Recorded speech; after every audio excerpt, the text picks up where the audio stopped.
E se eu te dissesse que Minha Vida Perfeita não é sobre um divórcio, que tudo que você acompanhou nos episódios 40 a 50, a gravidez, o filho secreto, é na verdade uma guerra psicológica, meticulosamente muito planejada, por quem menos você suspeita nisso tudo. E existem, meus queridos, 3 detalhes nesses episódios que talvez você não tenha visto, que deixou passar e que muda a leitura de cada cena. O vídeo de Armette, as visitas ao hospital, a advogada infiltrada, parece que a série vai num ritmo, mas o que eu já te digo é que o roteiro tá operando ali em outra galáxia, né, em outra camada mesmo. E hoje a gente vai desvendar tudo isso juntos. Fiquem até o final, porque o melhor está por chegar. Vou comentar tudo isso. Eu sou o Paulo Supernerd Brasil, a gente atualiza todas as notícias do streaming, do cinema, do filme, de música e tudo mais. Então, já comente aí o que vocês estão achando de Minha Vida Perfeita, essa novela de suspense, né? Essa série mais dramática, esses episódios 40 a 50, tá? Esses episódios, eles foram importantes, né?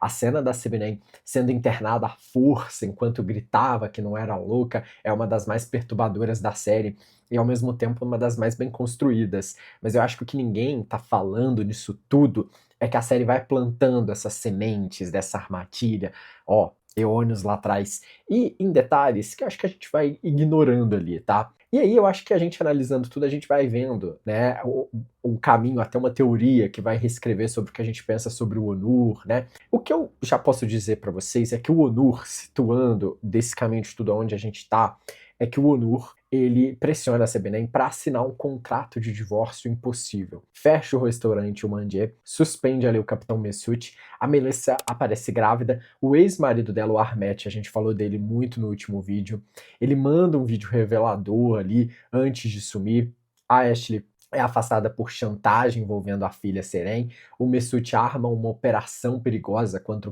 o criminoso Celo, que termina na perda do vilão.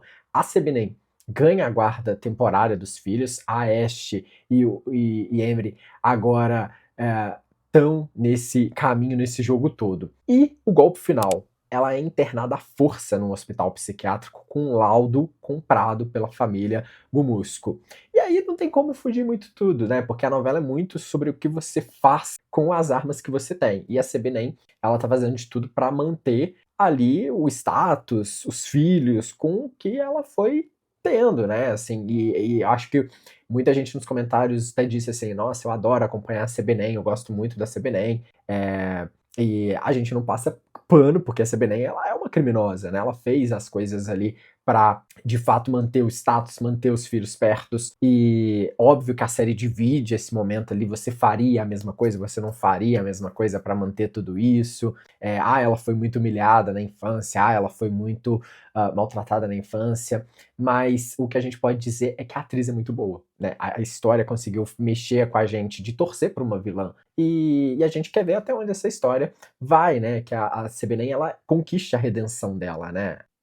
Agora vamos falar desse movimento da internação da Sebenen, que não cai do céu, não. O roteiro ele vai construindo isso, movimento por movimento. Lembram das cenas em que ela conversa com o Miyaz? Aquilo é um recurso, né? É a arma que a Yesel e o Onu e a Melissa estavam esperando, porque a Melissa, nisso tudo, nesse jogo, ela guardou sim uma cópia do vídeo que a Sebinem pensou ter destruído. Então aquele onde ela aparece falando sozinha no jardim, gesticulando, como se brigasse com alguém. E esse vídeo foi entregue ali à psiquiatra, a mãe de Mesut, que tinha motivações pessoais para querer a Sebinem bem longe do filho.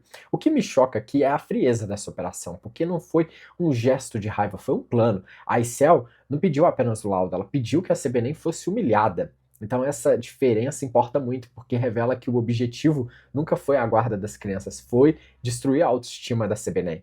E é onde é o ponto fraco da Sebenen, né? Porque a Sebenen, ela mudou a aparência dela por não conseguir suportar tantas críticas. Então eles vão nesse ponto solto. E o momento que o Onur visita ela no hospital e oferece tirá-la de lá em troca de voltar para casa, arrepiante, porque naquele instante ele não é o marido. Ele é um cara que chantageia mesmo. Agora presta atenção, porque esse é o detalhe que muita gente deixou passar nisso tudo. O Armette, o ex-marido da Melissa, ele gravou um vídeo antes de partir, afirmando que ela e ele estariam esperando um filho juntos. Mas ele também exigiu 3 milhões de dólares pelo divórcio, e a Aicel pagou apenas 100 mil, ou seja, o Armette foi embora sem receber o que lhe prometeram, e enviou um vídeo de vingança. Aí vem a pergunta que talvez os episódios ainda não respondeu pra gente. De quem é esse bebê? Né? A Melissa confirma no tribunal com um ultrassom que tá grávida, mas a paternidade nunca é provada. O filho pode ser de Armette ou também do Onur. O Onur pode estar aceitando uma criança que não é sua. Ou seja, isso vai sendo guardado ali para essa bomba estourar nos próximos episódios, tá? E a gente quer saber. Agora vamos falar de Demir, e olha, essa foi a virada potente que talvez eu não vi vindo, né? Acho que talvez você também não, porque todo mundo achava que ele era o amante jovem de Aicel, né? A Ashley foi até a Suíça investigar exatamente isso, as câmeras de segurança diz que mostraram os dois entrando no mesmo quarto, rumores, então a série deixou a audiência ali, a gente assistindo, assumindo meio que o óbvio. Mas Demir é filho biológico de Aicel escondido por 3 décadas. E no aniversário de Asha, ele grita isso para todos. Então, 7 milhões de visualizações do escândalo em poucas horas dentro dessa narrativa toda. Porque Aydin, o criador de conteúdo, transmitiu tudo. E isso muda completamente, porque a Aicel, que sempre se posicionou como matriarca intocável, perde o controle da narrativa pela primeira vez. Que descobriu ter um irmão aos 30 e poucos anos, chega à mesa de jantar arrasada, enquanto a Melissa comenta sobre a herança e, claro, que sim, isso muda tudo. Me conta nos comentários, vocês tinham percebido que o vídeo de Armette colocava em dúvida a paternidade do bebê de Melissa? Quero muito ler a opinião de vocês lá embaixo, lá nos comentários.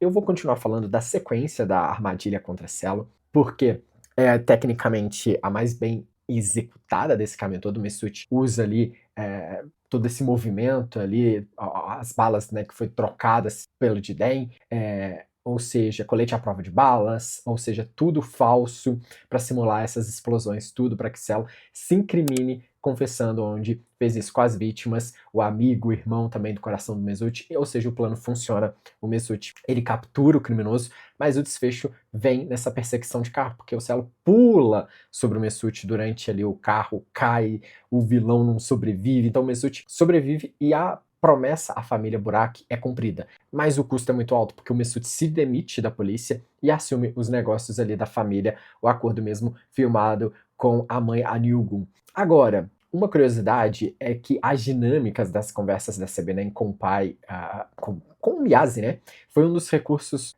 mais debatidos ali pela equipe criativa da série, né, porque em produções turcas eles usam muito esse caminho, né, de lembranças, a gente que acompanha a série sabe disso, familiares e tal, são utilizados com esse recurso mesmo para externalizar a voz interior do personagem em crise. Então a atriz que interpreta a Sebenen, para vocês terem uma ideia, ela precisou gravar essas cenas como se outro personagem estivesse presente. Então as reações dela, as falas do pai, foram capturadas em takes separados, montados depois. Então isso explica essa naturalidade estranha e ao mesmo tempo muito perturbadora dessas sequências que vão confundindo a gente, tá? Eu acho que Denise é um dos personagens mais complexos desses episódios e também mais subestimado, porque ela se apresenta como advogada que ninguém mais ousaria ser, mas desde o início estava infiltrada por Aicel, conhecia os planos, participou da armação, e aí acontece algo que o roteiro usa com muita força. A culpa. Denise confronta Mesut e confessa o arrependimento. Então ela grava uma conversa incriminadora com a Aicel, onde a matriarca confirma ao telefone que a internação foi planejada para conseguir a guarda das crianças. E vai além. Revela ao conselho do hospital que a instituição recebeu verba de uma fundação da família.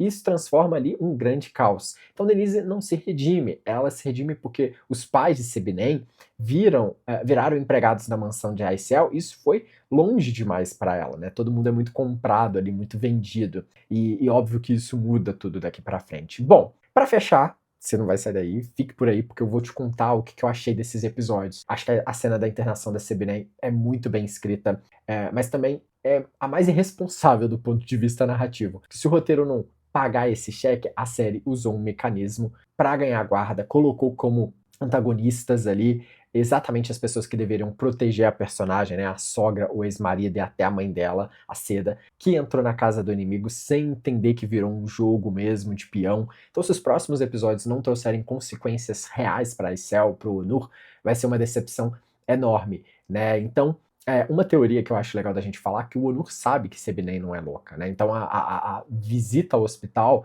não foi um gesto de amor, foi uma negociação, né? Então me contem aqui tudo que vocês acharam desses episódios, deixe o seu gostei, o seu se inscreva, tamo junto, e a gente vai narrando aqui, comentando até o final dessa temporada dessa novela que tá completa lá no Globoplay. Tamo junto e até a próxima.